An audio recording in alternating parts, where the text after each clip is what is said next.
again, when I look at this book and I go through those kind of initial chapters, especially, I see that this is something that I wish every patient would read as they start through their kind of going through and seeing others, because a big part of this that you bring up is fear. And it's logical that if you're going to get a diagnosis of something that's chronic and maybe incurable to conventional medicine, that fear kicks right in. But Exactly. you made a really good point. I want you to talk about that, of how that fear is actually contributing to your illness, and you have to break free of the kind of fear model that we get thrown into. Can you talk about Yeah, that? sure. So we have this innate response within us called the fight or flight response. And when we're in fear, the fight or flight response is turned on. And when that response is turned on, the body is releasing cortisol and adrenaline, which is actually damaging the body and turning off the immune system. So it's only when we can step out of fear into what I'm going to call the higher vibrational energies that we can turn off the fight or flight response and turn on our healing response. Yeah. And so it's key to step out of that fear. And I know firsthand how difficult that can be, especially someone who gets a diagnosis that medical science deems is terminal. Hmm. Um, how do you navigate that? It takes a lot of strength, and it takes belief in yourself, belief in a higher power, belief that you're going to be okay. Yeah. And it's also part of what you wrote about. It's the nocebo effect, right? We all Exactly. understand the placebo effect. That's what's big in the news right now, whether or not, big pharma is even using a real placebo effect or even bringing that up in their trials of trying out new medications. But there's the flip side to that that a lot of people forget, is that when you impact someone with a fearful thought, that will come true. And I think that's something I've seen so much. When someone gets a diagnosis that may or may not be correct, because as we know, diagnoses are kind of just words thrown around. If you're a specialist in one diagnosis, you're going to do that more often and diagnose people with it, even though Yeah. it may be something else.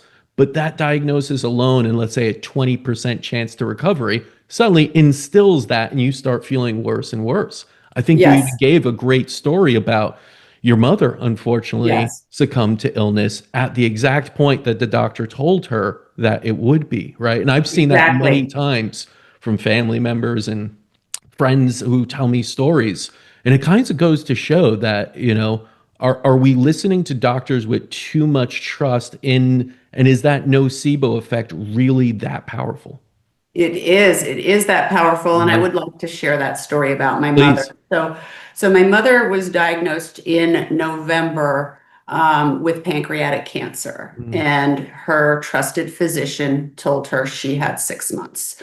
Um, to my mother, the priest and the doctor were never wrong. Okay. Mhm. So, um, and we tried herbal remedies. She wasn't too open to that, but she kind of did it to get us off her back. And then we took her to Sloan Kettering in New York City, Mhm. and the doctor there was younger and more progressive, and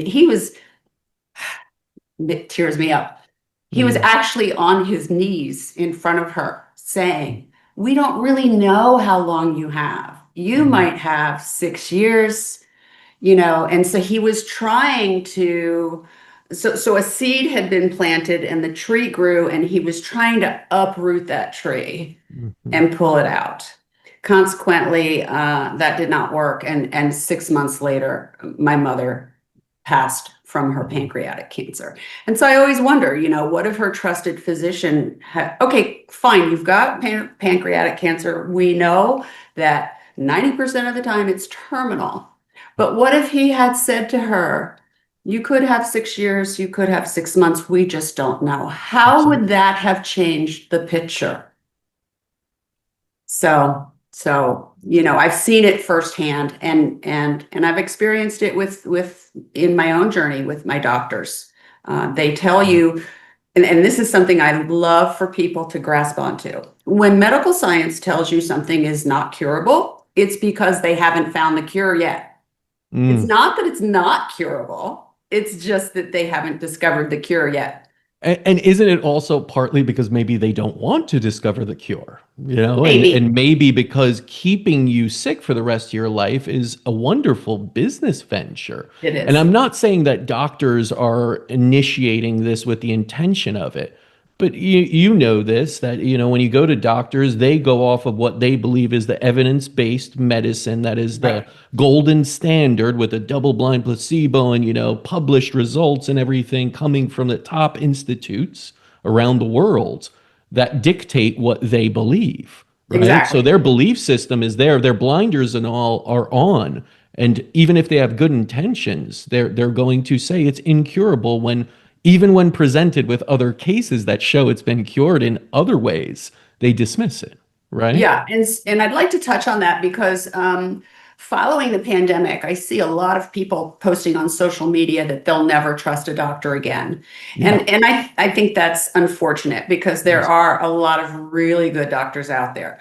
What you need to realize is they've been indoctrinated. Hmm. I think there's a small percentage of doctors who get into it for the money. I think the rest of them really want to help people get well, but they go into this system where they're brainwashed.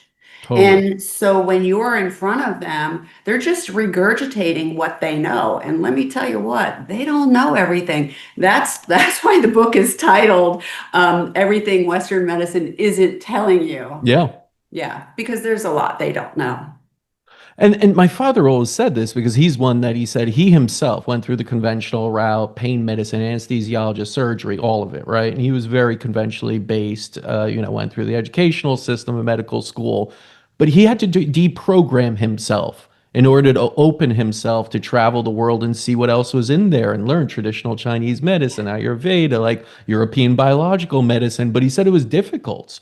And, he had to experience it. He was skeptical. But then, he said even the tougher part was trying to tell his colleagues and Right. others because they weren't open to it. They said, "You're No, they're not. crazy. You've lost your mind. What are you Yeah. doing?" Right. And even when he showed the results of what he's getting better results and they're actually healing, then some of the doctors said, "Well, that's not a good system because you're going to run out of patients if you keep healing them.